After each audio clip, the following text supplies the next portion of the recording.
Hey everyone, how's it going? On today's how-to, we're going to be replacing the clutch on a 2004 Subaru WRX. First thing you need to do is remove the intercooler and the blow-off valve, and then start taking off the downpipe. So once you got your intercooler off, you need to take off your starter, which is just going to be 2 bolts, one right back here, and then one right here. Take your grounding strap off, and you can pull the starter just right back and kind of set it aside. And then start taking off your downpipe bolts up there, and then the ones where it connects into the mid pipe. And then take this off, just 2 bolts, or you can just take off the one and kind of loosen this one and just pull it up.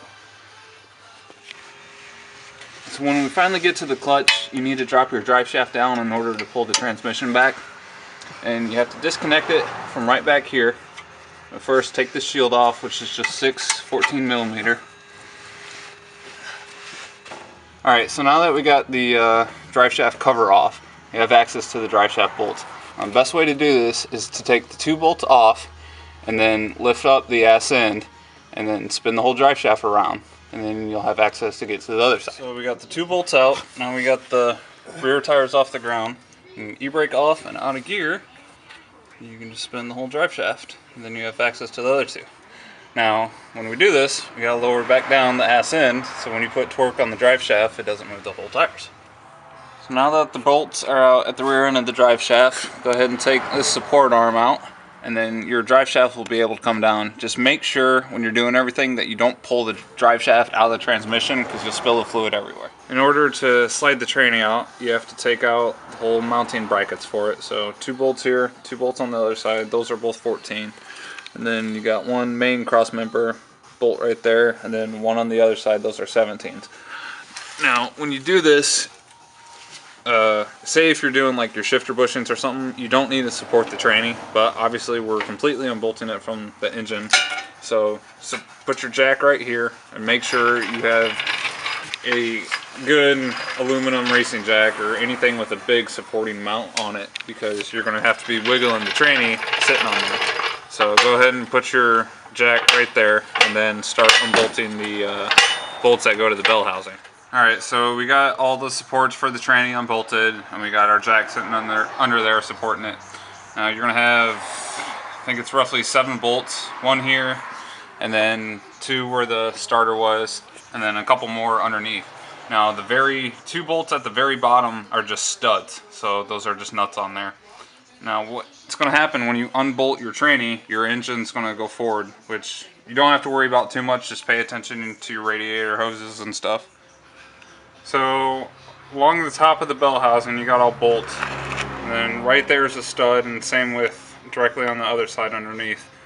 So once you got the nuts off and you have your jack in place, you can start working your tranny back.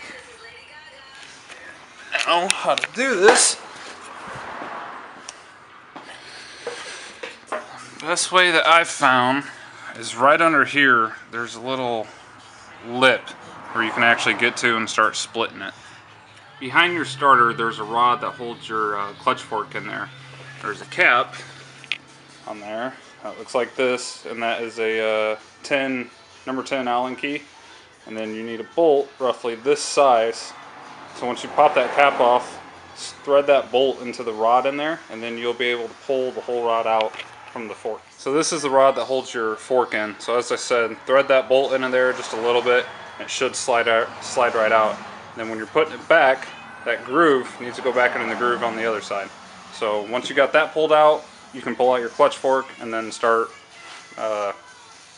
pulling your tranny back. But take a screwdriver in here to start with, start prying it, and then once you get that kind of loose, you just got to play with moving the tranny up and down on the jack, having someone push the motor towards the rear of the car, just kind of wiggling it as you got hopefully 2 other guys underneath the car trying to pull the tranny back and doing whatever you can. Now the way you know you got it is down there on the bottom you have a stud. Now you got 2 studs that will or the bell housing will come off the studs once you got it off. So it'll sit right down in the tray on the bottom.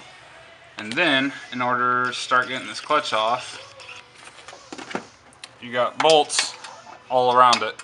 So take your wrench and you got to be able to loosen it a certain way so the whole thing doesn't spin. So just try to get the right leverage and then spin the clutch to get to the next bolt, and so on and so forth. Alright, along with doing the clutch, we're doing the flywheel. So to take off the flywheel, put one of the clutch bolts back into the hole on the flywheel, which I have done right there. And then take a exhaust bolt or anything else and put it back into the motor where the tranny bolts onto. And take a short little wrench or anything else you got and pretty much lock it in between there. So when you take a wrench to the flywheel here and put tension on it, your flywheel's not actually going to move. And that's how you take all the bolts off.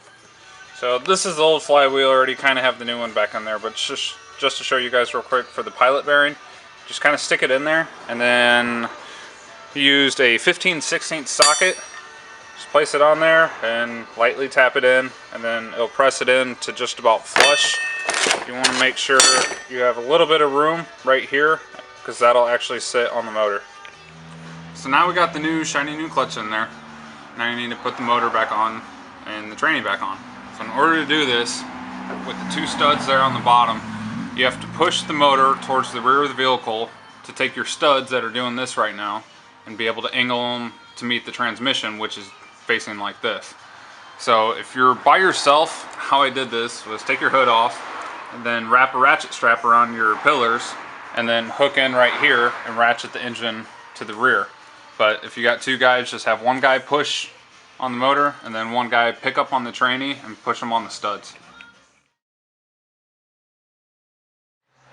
Alright, so as you can see, we got the tranny back on the motor. Now how you do this is try to get everything lined up just perfect. As I said, try to have one guy push forward on the motor, or towards the rear actually.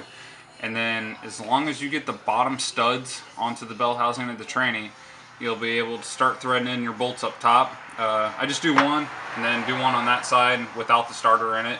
Just try sucking up the motor, or sucking up the tranny to the motor.